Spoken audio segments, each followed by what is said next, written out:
Mga kapaglaom, maayong buntag kaninyong tanan.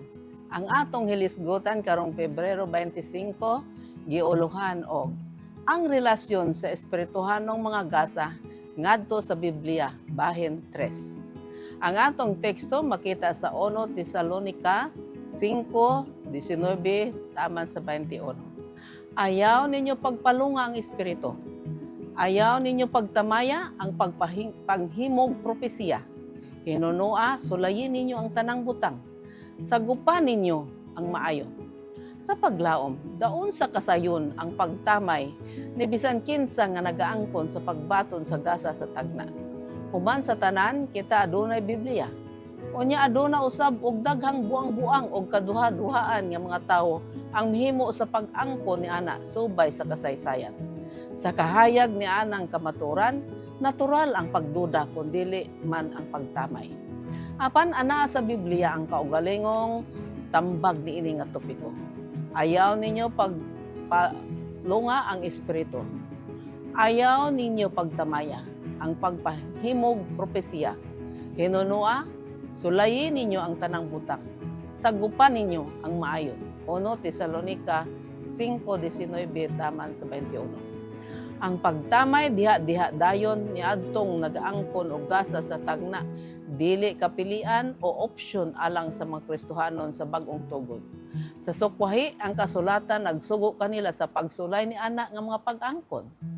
Maayo na lang nga ang Biblia wala nagasulti lamang kanato nga susihon sila, kun dili nagasugyot og mga paagi kung unsaon pagbuhat niini. Ang usa mitungha sa wali sa bungtod o Sermon on the Mount nga sa diin si Jesus nagsugo kanato sa pagbantay sa mini nga mga propeta nga muanha kaninyo nga managsapot sa pagkakarnero apan di ay sa sulod nila sila mga lubo nga manukob. Mailan ninyo sila pinaagi sa ilang mga bunga. Ang matag usa ka maayong kahoy magabungag walay pulos. Mateo 7:15-17. O kung gamiton kini ngadto sa nagaangkon og gasa sa tagna, kinahanglan adunay buhaton nga pagsuta sa mga resulta sa mga prinsipyo nga ilang ginaduso o kung ilabang kinabuhi makita kanila ang bagong tugon nga Kristyanismo. Ang lain pang pagsuta mabasa diha sa 1 Juan 4. Kini nagasulti kanato nga sulayin ninyo ang mga espiritu sa pagsuta kung sila iya ba sa Dios. Kay daghan ang mga mini nga mga propeta nga managpanungha sa kalibutan. Inyong mahibaluan ang espiritu sa Dios pinaagi niini. Ang matag usa ka espiritu nga magailang nga si Jesucristo nagpakatawo kini iya sa Dios. Ug ang matag usa ka espiritu nga wala magaila kang Hesus kini dili iya sa Dios. Kinahanglan atong pangutanon ang atong kaugalingon.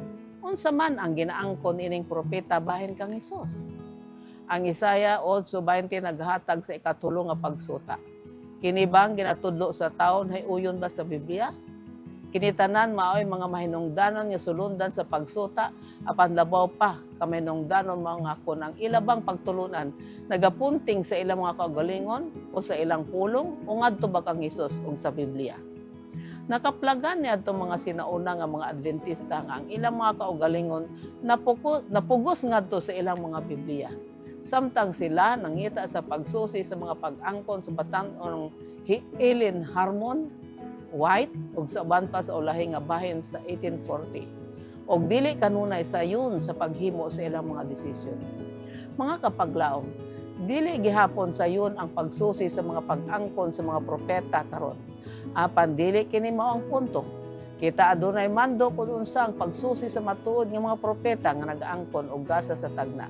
Basahon nato ang Biblia. Mag-ampok kita. Dios ug may gugmaon namong Aman sa langit. Tabangi kami karon, Amahan, nga mahimong masibuton, nga mga magtutuon sa imong pulong. Aron kami mahimo pang mas maayo nga mga tigsuta sa tanang mabutang nga espirituhanon. Sa ngalan ni Hesus. Amen.